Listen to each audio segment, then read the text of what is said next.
Hello, and welcome back to another episode of the Western Canon Challenge, where we are reading the entirety of the Western Literary Canon out loud. Today we are continuing in Book 4 of The Well at the World's End, a tale by William Morris. We are on Chapter 19, entitled Ralph Sees Hampton Under the Scar. When it was morning, Ralph arose and went into the hall of the hostelry, and even as he entered it, the outside door opened, and in came Roger, and Richard with him, for he had been astir very early. And Roger, who was armed from the head to foot, and wore a coat of dry tree, cried out, "Now, Lord, thou wert best to do on thy war gear, for thou shalt presently be captain of a host." "Yea, Roger," quoth Ralph, "and hast thou done well?" "Well enough," said Richard. "Thine host shall not be a great one, but no man in it will be a blencher, for they all be champions of the Dry Tree." "Yea," quoth Roger, "so it was that Stephen a Hurst brought me to a company of my old fellows, and went with us all together to the captain of the Burg, and he of the Dry Tree, who in these latest days is made captain of all, and did him to wit that thou hadst a need. And whereas he, as all of us, had heard of the strokes that thou struckest in the wood that day when thy happiness first began, woe worth the while, he stickled not to give some of us leave to look on the hand-play with these. But soft, my lord, abound not in thanks as yet, till I tell thee. The said captain hath gotten somewhat in the mind of a chapman by dwelling in a town. 'Tis like, the saints forgive me for saying so, and would strike a bargain with thee." "Yea," said Ralph, smiling, "I partly guess what like the bargain is, but say thou." Said Roger, "I like not his bargain, not for thy sake, but mine own. This it is, that we shall ride, all of us who are to be of the fellowship, to the castle of the Scar today. And there thy lady shall sit in the throne, whereas in past days our lady and the queen was wont to sit. And that thou shalt swear upon her head, and whensoever he biddeth thee, come to the help of the Burg of the Four Friths, and the tribe of the Wheat-wearers, thou shalt come in arms by the straightest road, with such fellowship as thou mayest gather.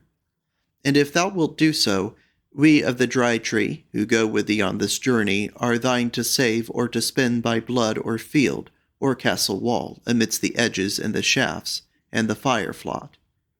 What sayest thou, thou who art lucky and hast late become wise? And I will tell thee, that though I hope it not, yet I would as thou shouldest naysay it, for it will be hard for me to see another woman sitting in Our Lady's seat, yea, to see her sitting there who hath stolen our luck." Said Ralph, "Now this proffer of the captain's I call friendly and knightly, and I will gladly swear as he will, all the more as without any oath I should never fail him whensoever he may send for me. As for thee, Roger, ride with us if thou wilt, and thou shalt be welcome both in the company and at the high house of Upmeads, whenso we come there." Then was Roger silent, but nowise abashed, and as they spoke they heard the tramp of horses and the clash of weapons, and they saw through an open door 3 men-at-arms riding up to the house, so Ralph went out to welcome them. They were armed full well in bright armour, and their coats were of the Dry Tree, and were tall men and warrior-like. They hailed Ralph as captain, and he gave them the sally of the day, and bade come in and drink a cup. So did they, but they were scarce off their horses, ere there came another 3, and then 6 together, and so one after another, till the hall of the Flower de Luce was full of the gleam of steel and clash of armour. And the lads held their horses without, and were merry with the sight of the stalwart men-at-arms. Now cometh Ursula down from her chamber, clad in her bravery. And when they saw her, they set up a shout for joy of her, so that the rafters rang again, but she laughed for pleasure of them, and poured them out the wine, till they were merrier with the sight of her than with the good liquor. Now Roger came to Ralph, and told him that he deemed his host hath come to the last man. Then Ralph armed him, and those 2 maidens brought him his horse, and they all mount all of them, and draw up in the square. And Roger and Stephen a Hurst array them, for they were chosen of them as leaders along with Ralph, and Richard, whom they all knew, at least by hearsay. Then Roger drew from his pouch a parchment, and read the roll of names, and there was no man lacking. They were 60 save 5, besides Roger and the wayfarers, and never was a band of like number seen better. Then Richard said softly unto Ralph, If we had a few more of these, I should care little what foemen we should meet in Upmeads. Soothly, my lord, they had as well as ridden into hell as into our green fields. Fear not, Richard, said Ralph, we shall have enough. So then they rode out of the square and through the streets to the north gate, and much folk was abroad to look on them, and they blessed them as they went, both carles and queans. For there was a rumour toward there was riding a good and dear lord and a friend of the well at his own again, from out of the hands of the aliens. Herewith they rode a little trot through the freedom of the burg, and when they were clear of it, they turned aside from the woodland highway whereon Ralph had erst ridden with Roger, and followed the rides a good way till it was past noon, when they came into a very close thicket, where was but a narrow and winding way, whereon 2 men might not ride abreast. And Roger said, Now if we were the old burghers, and the Dry Tree still holding the scar, we should presently know what Steel Point dinner meaneth. If the dead could rise out of their graves to greet their foemen, we should anon be a merry company here. But at last they learned the trick, and were wont to fetch a compass round about Grey Goose Thicket, as its height amongst us. Well, said Ralph, but how if there by any waylaying us? The burghers may be wiser still than thou deemest, and yet may have learned them more than thou art minded to think. Nay, said Roger, I bade a 50 turn aside by the thicket path on our left hands. That shall make all sure. But indeed I look for no lurkers as yet. In a month's time that may betide, but not yet, not yet. But tell me, fair sir, have ye any deeming of where thou mayest get thee more folk, who be not afraid of the hard hand-play? For Richard hath been telling me that there be tidings in the air. Said Ralph, If hope play me not false, I look to gather some stout carles of the shepherd country. Yea, said Roger, but I shall tell thee that they have been at whiles unfriends of the Dry Tree. Said Ralph, I think they will be friends unto me. Then it shall do well, said Roger, for they be good in a fray. So talked they as they rode, but ever Roger would give no heed to Ursula. He made as if he wotted not that she was there, though ever and anon Ralph would be turning back to speak to her, and help her through the passes. At last the thicket began to dwindle, and presently riding out of a little valley or long trench onto a ridge nearly bare of trees, they saw below them a fair green plain, and in the midst of it a great heap of grey rocks rising out of it like a reef out of the sea. And on the said reef, and climbing up as it were to the topmost of it, the white walls of a great castle, the crown whereof was a huge round tower. At the foot of the ridge was a thorp of white houses thatched with straw, scattered over a good piece of the plain. The company drew rein on the ridge-top, and the champions raised a great shout at the sight of their old strong place.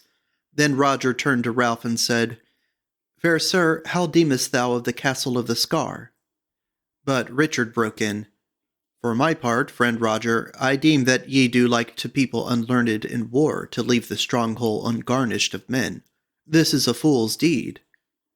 Nay, nay, said Roger, we need not be over-hasty, while it is our chief business to order the mingled folk of the wheat-wearers and others who dwell in the burg as now. Then spake Ralph, Yet how wilt thou say but that the foemen whom we go to meet in Upmeads may be some of those very burghers? Hast thou heard whether they have found a new dwelling among the unhappy folk, or be still roving? Maybe they shall deem Upmeads fair. Spake Michael a Hurst, By thy leave, fair sir, we have had a worse of those riders and strong thieves that they have fetched a fair compass, and we got them armour, and be come to the woodland north of the wood debatable. For like all strong thieves, they love the wood. Roger laughed. Yea, as we did, friend Michael, when we were thieves, whereas now we be lords and gentlemen. But as to thy tidings, I set not much by them, for of the same message was this word that they had already fallen on Higham by the way, and we know that this cannot be true, since though forsooth the abbot had an unpeace on his hands, We know where his foemen came from, the west to wit, and the banded barons. Yea, yea, quoth the sage, but may not the burghers have taken service with them? Yea, forsooth, quoth Roger, but I deem not, or we had been sure thereof. Thus they spake, and they lighted down all of them to breathe their horses, and Ursula spake with Ralph as they walked the greensward together, a little apart, and said, Sweetheart, I am afraid of today. Yea, dear, said he, and wherefore? She said, It will be hard for me to enter that grim house yonder, and sit in the seat whence I was erstwhile threatened by the evil hag, with hair like a grey she-bear. He made much of her, and said, Yet belike a friend of the well may overcome this also, and withal the hall shall be far other today than it was. She looked about on the warriors as they lay on the grass or loitered by their horses. Then she smiled, and her face lightened, and she reddened and cast down her eyes. And she said, Yea, that is sooth. That day there were few men in the hall, and they old and evil of semblance. It was a band of women who took me in the thorp, and brought me up into the castle, and mishandled me there, and cast me into prison there. Whereas these be good fellows, and frank and free of aspect. But, O my heart, look thou how fearful the piled-up rocks rise from the plain, and the walls wind up amongst them, and that huge tower, the crown of all. Surely there is none more fearful in the world. He kissed her and laughed merrily and said, Yea, sweetheart, and there will be another change in the folk of the hall when we come there this time, to wit, that thou shouldest not be alone therein, even were all the champions and Richard and the sage away from thee. Wilt thou tell me how that shall be? She turned to him and kissed him and caressed him. And then they turned back again towards their fellows, for by now they had walked together a good way along the ridge. So then they gat to horse again, and rode into the thorp, where men and women stood about to behold them, and made them humble reverence as they passed by. So rode they to the bailey of the castle, and if that stronghold looked terrible from the ridge above, tenfold more terrible of aspect it was when the upper parts were hidden by the grey rocks, and they so huge and beetling. And though the sun was bright about them, and they in the midst of their friends, yet even Ralph felt somewhat of dread creep over him. Yet he smiled cheerfully as Ursula turned an anxious face on him. They alighted from their horses in the bailey, for over steep for horse-hoofs was the wallowed way upward. And as they began to mount, even the merry champions hushed their holiday clamour for awe of the huge stronghold. And Ralph took Ursula by the hand. She sidled up to him and said softly, Yea, it was here that they drave me up, those women thrusting and smiting me, and some would have stripped off my raiment. But one who seemed the wisest said, Nay, leave her till she come before the ancient lady, for her gear may be a token of whence she is, and whither if she be come as a spy. So I escaped them for that moment, and now I wonder what we shall find in the hall when we come in thither. It is somewhat like to me, as when one gets up from bed in the dead of night, when all is quiet and the moon is shining, and goes out of the chamber into the hall, and coming back almost dreads to see some horror lying in one's place amid the familiar bedclothes. And she grew paler as she spake. Then Ralph comforted her, and trimmed his countenance to a look of mirth, but inwardly he was ill at ease. So up they went and up, till they came to a level place whereon was built the chief hall and its chambers. There they stood a while to breathe in before the door, which was rather low than great, and Ursula clung to Ralph and trembled. But Ralph spake in her ear, Take heart, my sweet, or these men and Roger, in especial, will think the worse of thee, and thou a friend of the well. What, here is naught to hurt thee. This is naught besides the perils of the desert, and the slaves, and the evil lord of Utterbol.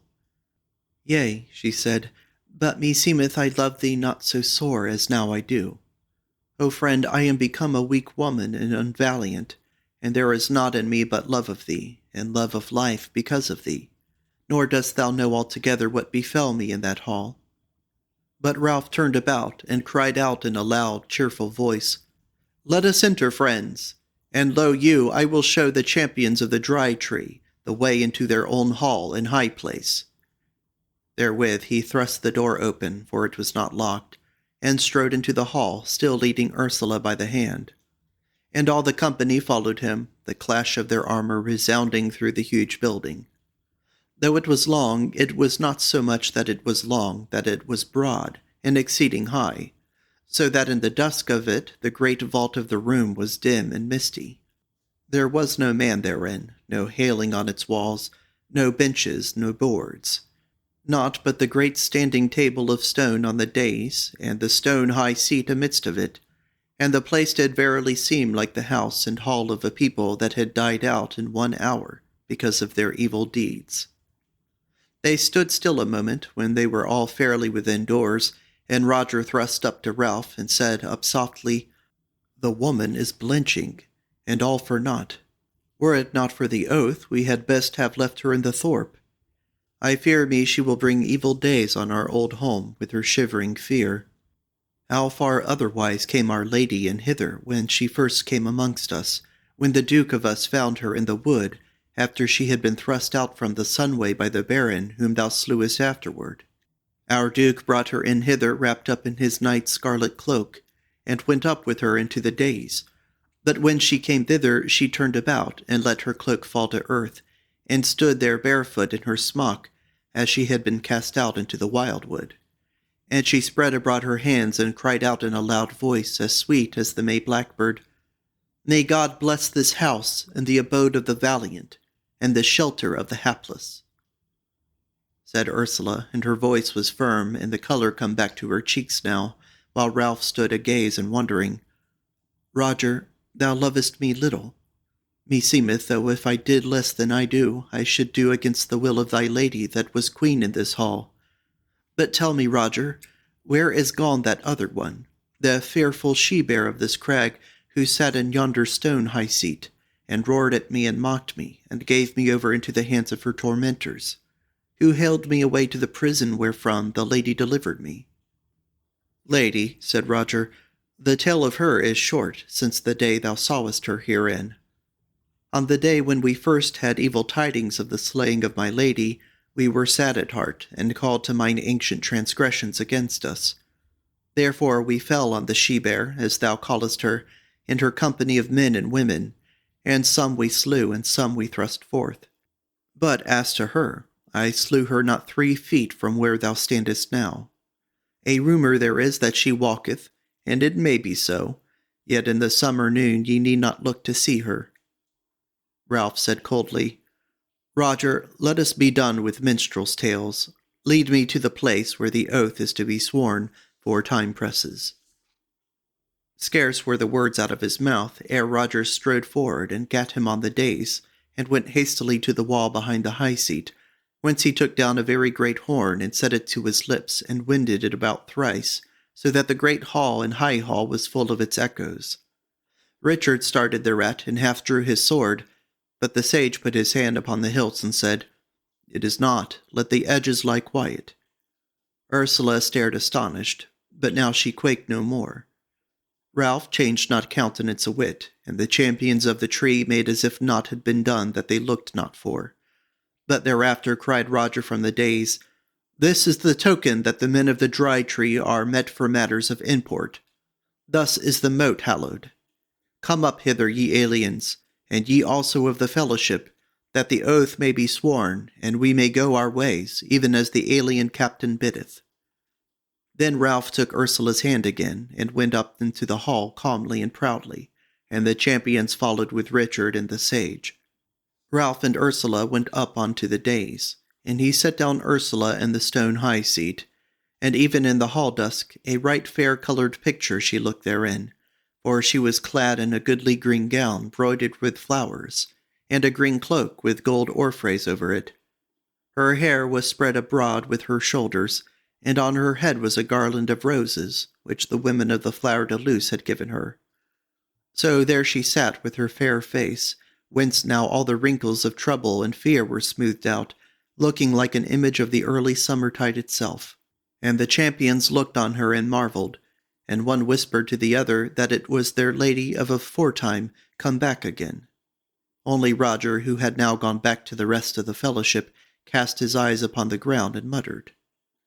Now Ralph drew his sword, and it lay naked on the stone table, and he stood beside Ursula and said, Champions of the Dry Tree, by the blade of Upmeads which lieth here before me, and by the head which I love best in the world, and is best worthy of love, and herewith he laid his hand on Ursula's head, I swear that whensoever the captain of the Dry Tree calleth on me, whether I be eating or drinking, abed or standing on my feet, at peace or at war, glad or sorry, I shall do my utmost to come to his aid straightway, with whatso force I may gather. Is this rightly sworn, champions? Said Stephen a Hurst. It is sworn well and knightly, and now cometh our oath.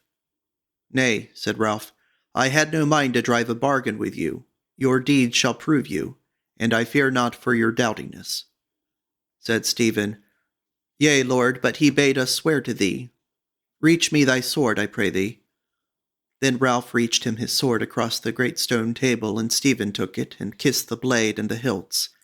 And then he lifted up his voice and said, By the hilts and the blade, by the point and the edge, we swear to follow the Lord Ralph of Upmeads for a year and a day, and to do his will in all wise. So help us God in All Hallows. And therewith he gave his sword to the others, and each man of them kissed it as he had. But Ralph said, Champions, for this oath I thank you all heartily. But it is not my meaning that I should hold you by me for a year, whereas I deem I shall do all that my kindred may need in 3 days' space from the first hour wherein we set foot in Upmeads.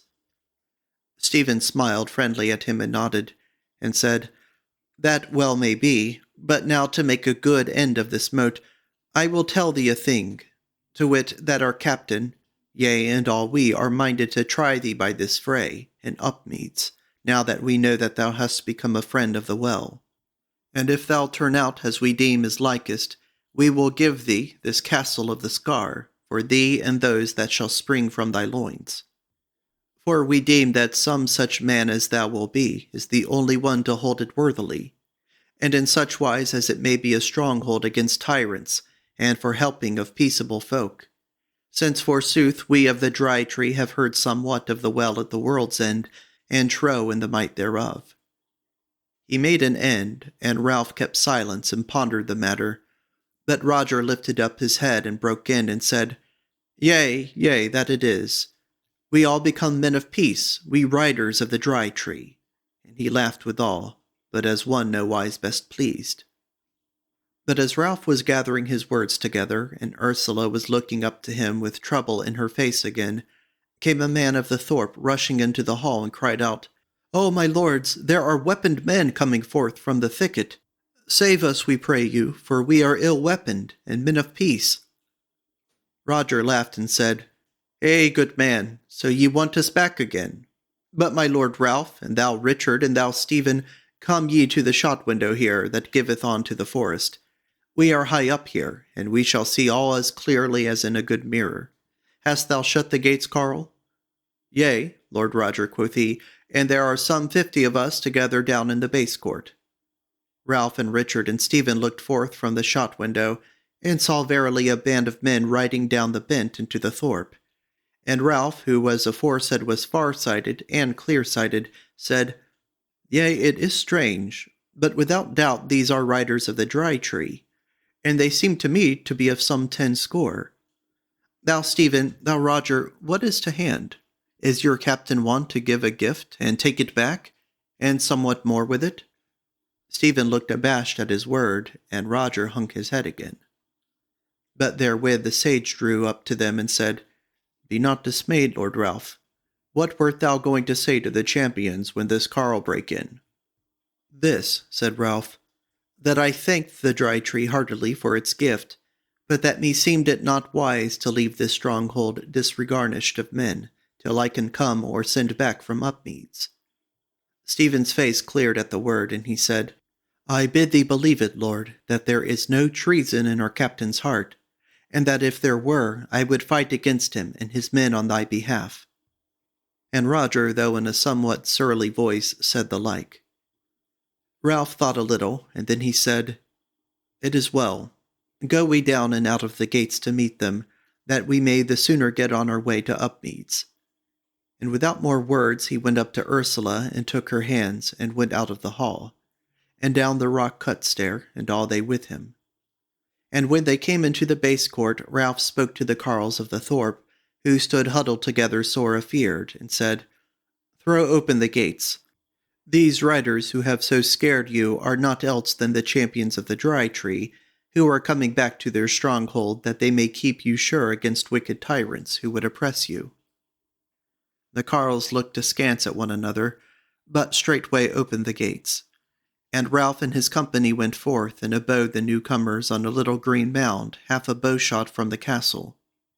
Ralph sat down on the grass, and Ursula by him, and she said, My heart tells me that these champions are no traitors, however rough and fierce they have been, and still shall be if occasion serve. But, O sweetheart, how dear and sweet is this sunlit greensward after yonder grim hold. Surely, sweet, it shall never be our dwelling. I wot not, beloved, said he. Must we not go and dwell where deeds shall lead us? And the hand of Weird is mighty. But lo thou, here are the newcomers to hand.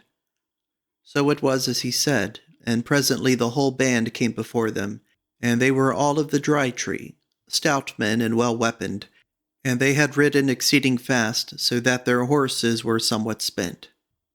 A tall man, very gallantly armed, who rode at their head, leapt at once from his horse, and came up to Ralph and hailed him, and Roger and Stephen both made obeisance to him. Ralph, who had risen up, hailed him in his turn, and the tall man said, I am the captain of the Dry Tree, for lack of a better. Art thou Ralph of Upmeads, fair sir? Even so, said Ralph. Said the captain, Thou wilt marvel that I have ridden after thee on the spur, so here is the tale shortly. Your backs were not turned on the walls of the burg an hour, ere 3 of my riders brought in to me a man who said, and gave me tokens of his word being true, that he had fallen in with a company of the old burghers, in the wood Debatable, which belike thou wottest of. All we of Upmeads wot of it, said Ralph. Well, said the captain, amongst these said burghers who were dwelling in the wildwood in summer content, the word went free that they would gather to them other bands of strong thieves, who haunt that wood, and go up with them upon Upmeads. And from Upmeads, when they were waxen strong, they would fall upon Higham by the way, and thence with yet more strength on their old dwelling of the burg. Now whereas I know that thou art of Upmeads, and also what thou art, and what thou hast done, I have ridden after thee to tell thee what is toward. But if thou deemest I have brought thee all these riders, it is not wholly so. For it was borne into my mind that our old stronghold was left bare of men, and I knew not what might betide. And that the more, as more than one man has told us how that another band of the disinherited burghers have fallen upon the Higham, or the lands thereof, and Higham is no great way hence. So that some 50 of these riders are to hold our castle of the Scar, and the rest are ready for thee to ride afield with. As for the others, thou hast been told already that the Scar and Hampton therewith is a gift from us to thee. For henceforward we be the lords of the Burg of the Four Friths, and that is more than enough for us. Ralph thanked the captain for this, and did him to wit that he would take the gift if he came back out of the Upmeads fray alive. Said he, With thee and of the wheat-wearers in the burg, and me in the Scar, no strong thief shall dare lift up his hand in these parts. The captain smiled, and Ralph went on, And now I must needs ask thee for leave to depart, which is all the more needful, whereas thy men have overridden their horses, and we must needs go a soft pace till we come to Higham. Yea, art thou for Higham, fair sir? Said the captain. That is well, for ye may get men therefrom, and at the least it is like that ye shall hear tidings. As to my men and their horses, this has been looked to, for 500 good men of the wheat-wearers, men who have not learned the feat of arms a horseback, are coming through the woods hither to help ward thy castle, fair lord. They will be here in some 3 hours' space, and will bring horses for thy 50 men. Therefore do ye but ride softly to Higham, and if these sergeants catch up with you, it is well. But if not, abide them at Higham. Thanks have thou for this once more, said Ralph. And now I have no more word than this for thee, that I will come to thee at thy least word, and serve thee with all that I have, to my very life it need be. And yet I must say this, that I wot not why ye and these others are become to me who am alien to you, as very brothers. Said the captain, There is this to be said of it, as was aforesaid, that we all count thy winning of the Well at the World's End as valiancy in thee, yea, and luck withal. But moreover, she who was our lady would have had thee to her friend had she lived, and how then could we be less than friends to thee? Depart in peace, my friend, and we look to see thee again in a little while. Therewith he kissed him and bade him farewell, and Ralph bade his band to horse, and they were in the saddle in a twinkling, and rode away from Hampton at a soft pace. But as they went, Ralph turned to Ursula and said, And now alike we shall see Burton Abbas once more, and the house where I first saw thee. And oh, how sweet thou wert, and I was so happy and so young. Yea, she said, and sorely I longed for thee. And now we have been long together, as it seemeth, and yet that long space shall be but a little while of our lives. But, my friend, as to Burton Abbas, I misdoubt me of our seeing it, for there is a nigher road by the byways to Higham, which these men know, and doubtless that way we shall wend. And I am glad thereof, for I shall tell thee that somewhat I fear that thorp, lest it should lay hold of me and wake me from a dream. Yea, said Ralph, but even then, belike thou shouldest find me beside thee, as if I had fallen asleep in the alehouse and dreamed of the Well at the World's End, and then awoke and seen the dear barefoot maiden busying herself about the house and its matters.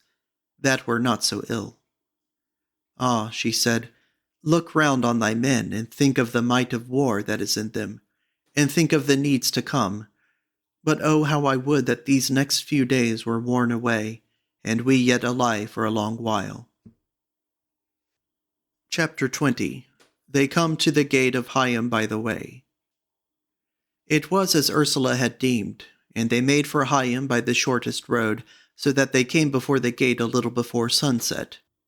To the very gate they came not, for there were strong barriers before it, and men-at-arms within them, as though they were looking for an onfall. And amongst these were bowmen who bended their bows on Ralph and his company. So Ralph stayed his men and rode up to the barriers with Richard and Stephen a Hurst, all three of them bareheaded with their swords in their sheaths, and Stephen moreover bearing a white cloth on a truncheon. Then a knight of the town, very bravely armed, came forth from the barriers and went up to Ralph and said, Fair sir, art thou a knight? Yea, said Ralph. Said the knight, Who be ye? I hight Ralph of Upmeads, said Ralph, and these be my men, and we pray thee for guesting in the town of my lord abbot tonight, and leave to depart tomorrow betimes. O unhappy young man, said the knight, meseems these men are not be much thine as thou art theirs, for they are of the Dry Tree, and bear their token openly. Wilt thou then lodge thy company of strong thieves with honest men? Stephen a Hurst laughed roughly at his word, but Ralph said mildly, These men are indeed of the Dry Tree, but they are my men, and under my rule, and they be riding on my errands, which be lawful. The knight was silent a while, and then said, Well, it may be so, but into this town they come not, for the tale of them is overlong for honest men to hearken to. Even as he spake, a man-at-arms, somewhat evilly armed, shoved through the barriers, thrusting aback certain of his fellows. And coming up to Ralph, he stood staring up into his face, with the tears starting into his eyes. Ralph looked a moment, and then reached down his arms to embrace him and kiss his face, for lo, it was his own brother Hugh. Withal he whispered in his ear, Get thee behind us, Hugh, if thou wilt come with us, lad. So Hugh passed on quietly towards the band, while Ralph turned to the knight again, who said to him, Who is that man? He is my own brother, said Ralph. Be he the brother of whom he will, said the knight, he was none the less our sworn man. Ye fools, said he, turning toward the men in the barrier, why do you not slay him? He slipped out, said they, before we wotted what he was about. Said the knight, Where were your bows then? Said a man, They were pressing so hard on the barrier that we could not draw a bowstring. Besides, how might we shoot him without hitting thee belike?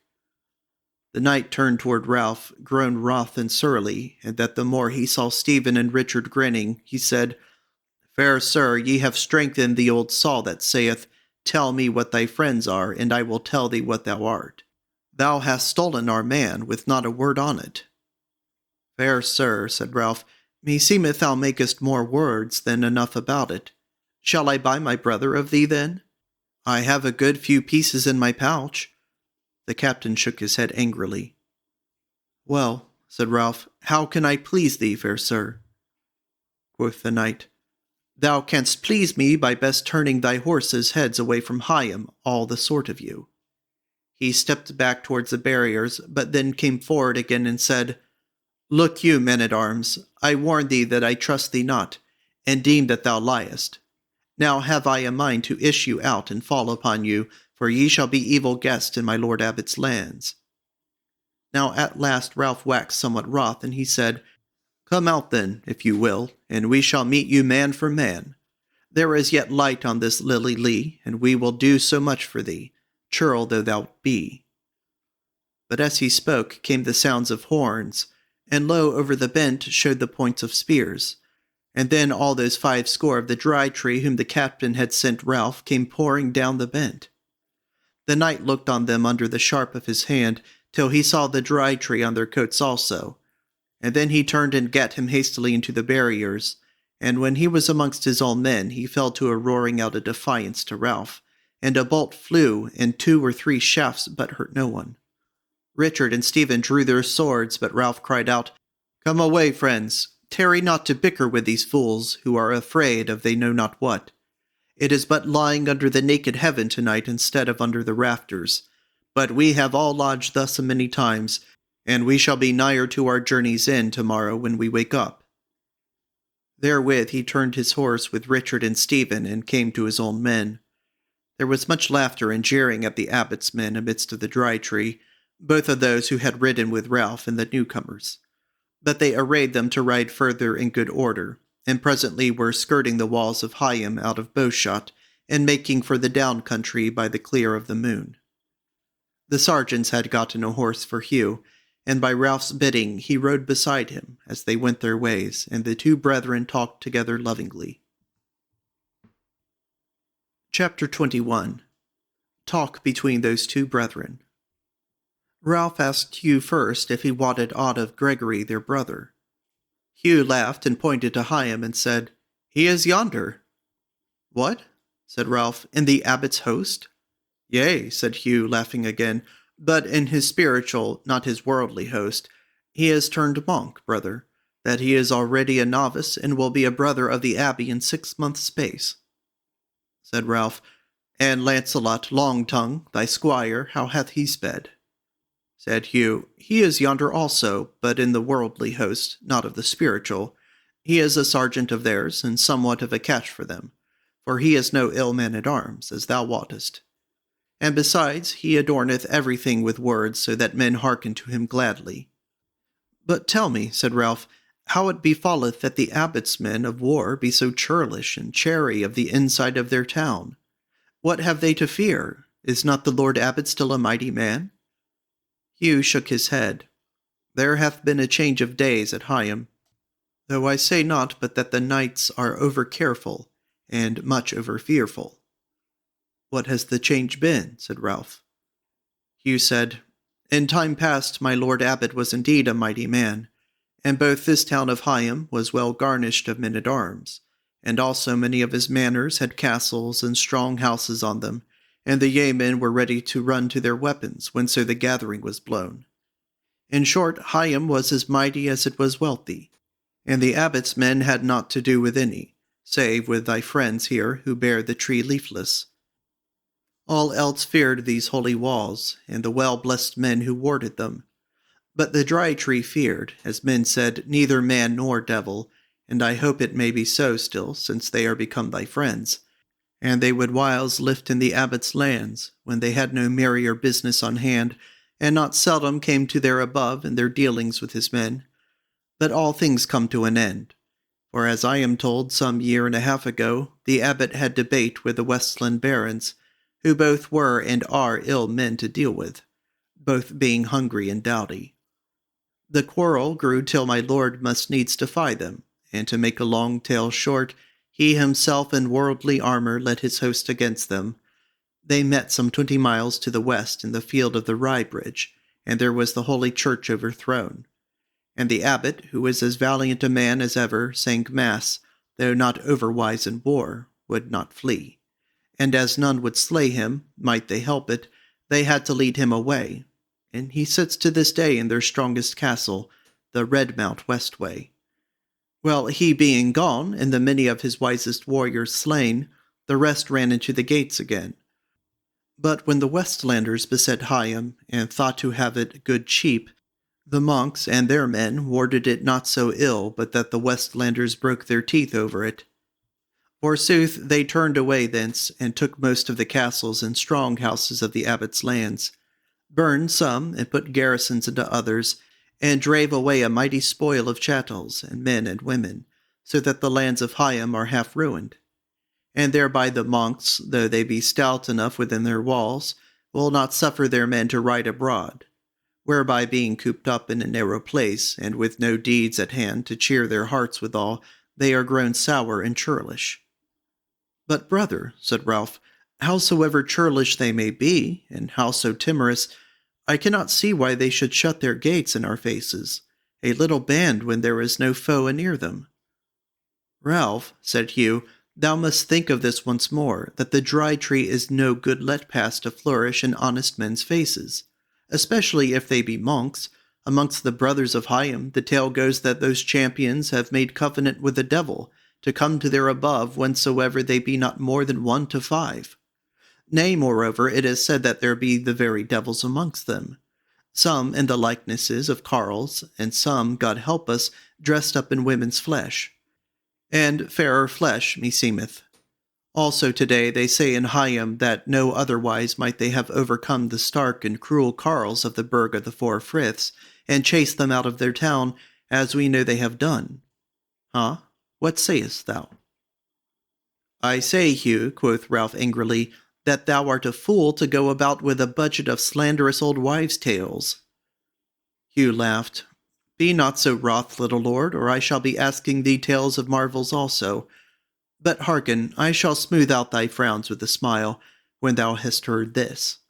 This folk are not only afeard of their old enemies, the devil-led men, but also they fear those whom the devil-led men have driven out house and home, to wit, the burghers. Yet again they fear the burghers and more, because they have beaten some of their very foes of Higham, to wit, the Westland barons, for they have taken from them some of their strongholds, and are deemed to be gathering force. Ralph pondered a while, and then he said, Brother, hast thou any tidings of Upmeads, or that these burghers have gone down thither? God forbid, said Hugh. Nay, I have had no tidings of Upmeads since I was fool enough to leave it.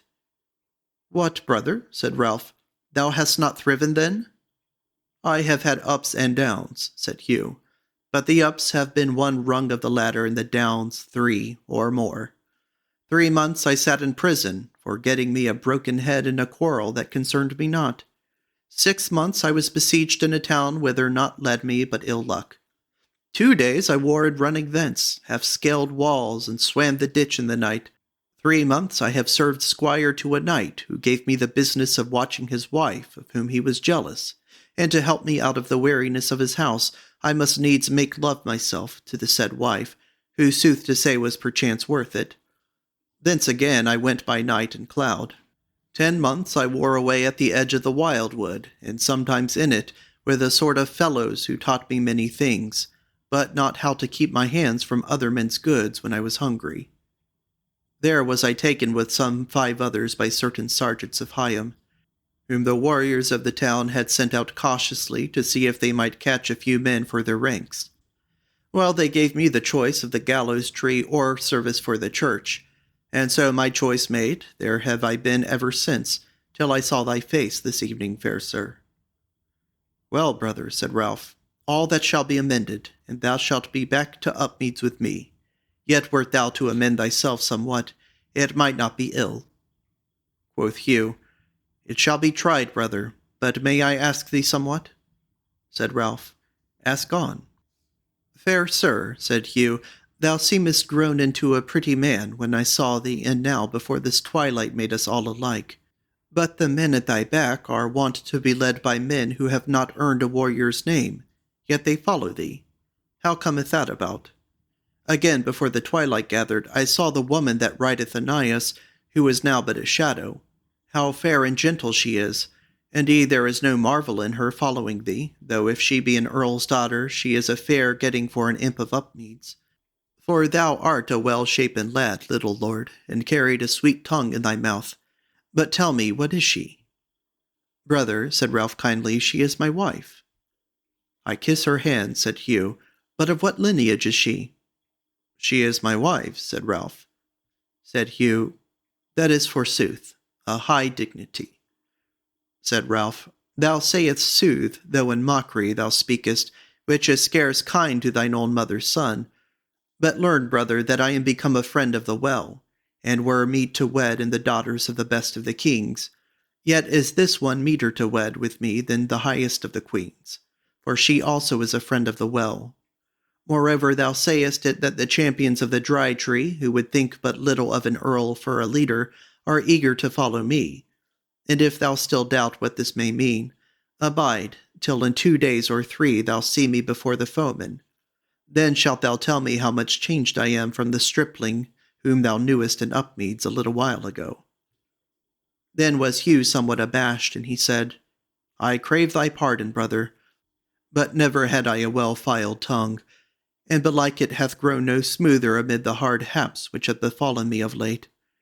Besides, it was dull in there, and I must needs try to win a little mirth out of kith and kin. So be it, lad, quoth Ralph kindly. Thou didst ask, and I told, and all is said. Yet forsooth, said Hugh, thou hast given me marvel for marvel, brother. Even so, said Ralph, and hereafter I will tell thee more when we sit safe by the wine at Upmeads. Now cometh back one of the foreriders, and draweth rein by Ralph, and saith that they are hard on a little thorp under the hanging of the hill that was the beginning of the down country on that road. So Ralph bade make stay there and the rest of the night over, and seek new tidings on the morrow. And the man told Ralph that the folk of the thorp were fleeing fast at the tidings of their company, and that it were best that he and some half-score should ride sharply into the thorp, so that it might not be quite bare of victuals when there came to their night's lodging. Ralph bid him do so, but to heed well that he hurt no man, or let fire get into any house or roof. So he took his knot of men and rode off on the spur, and Ralph and the main of them came on quietly. And when they came into the street of the thorp, lo, there by the cross a big fire lighted, and the elders standing thereby cap in hand, and a score of stout carles with weapons in their hands. Then the chief man came up to Ralph and greeted him, and said, Lord, when we heard of that armed company was at hand, we deemed no less that the riders of the Burg were upon us, and deemed that there was naught for it but to flee each other as far as fast as we might. But now we have heard that thou art a good lord seeking his own with the help of worthy champions, and a foeman to those devils of the Burg. We bid thee look upon us, and all we have as thine, Lord, and take kindly such guesting as we may give thee. The old man's voice quavered a little as he looked on the stark shapes of the Dry Tree, but Ralph looked kindly on him and said, Yea, my master, we will but ask for a covering for our heads, and what victuals thou mayest easily spare us in return for good silver, and thou shalt have our thanks withal. But who be these stout lads with staves and bucklers, or whither will they tonight?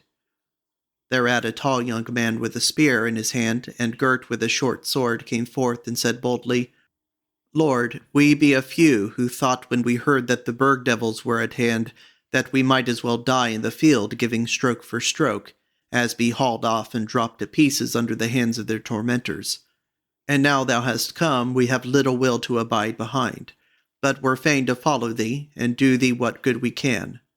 And after thou hast come to thine above, when we go back to our kin, thou mayest give us a gift of it please thee. But we deem that no great matter, if thou but give us leave to have the comfort of thee and the champions for a while in these hard days. When he had done speaking, there arose up from the champions a hum as of praise. And Ralph was well pleased withal, deeming it a good omen. So he said, Fear not, good fellows, that I shall forget you when we have overcome the foemen, and meanwhile we live and die together. But thou, ancient man, show our sergeants where our riders shall lie tonight, and what they shall do with their horses. So the elders marshalled the little host to their abodes for that night, lodging the more part of them in a big barn on the western outskirt of the thorp. The elder, who led them thither, brought them victual and good drink, and said to them, Lords, ye were best to keep a good watch tonight, because it is on this side that we may look for an onfall from the foemen, if they be abroad tonight. And sooth to say, that is one cause we have bestowed you here, deeming that you would not grudge us the solace of knowing that your valiant bodies were betwixt us and them, for we be poor unwalled people. Stephen, to whom he spake, laughed at his word, and said, Heart up, Carl. Within these few days we shall build up a better wall than ye may have of stone and lime, and that is the overthrow of our foemen in the open field. So there was kindness and good fellowship betwixt the thorp dwellers and the riders, and the country folk told those others many tales of the evil deeds of the burg devils, as they called them. But they could not tell them for certain whether they had gone down into Upmeads. As to Ralph and Ursula, they, with Richard and Roger, were lodged in the headman's house, and had good feast there. And he also talked over the whereabouts of the burghers with the thorp dwellers, but might have no certain tidings. So he and Ursula and his fellows went to bed, and slept peacefully for the first hours of the night. This is the end of chapters 19 through 21 from Book 4 of The Well at the World's End, a tale by William Morris. In the next video, we will proceed to chapter 22, entitled An Old Acquaintance Comes from the Down Country to See Ralph. Thank you for listening.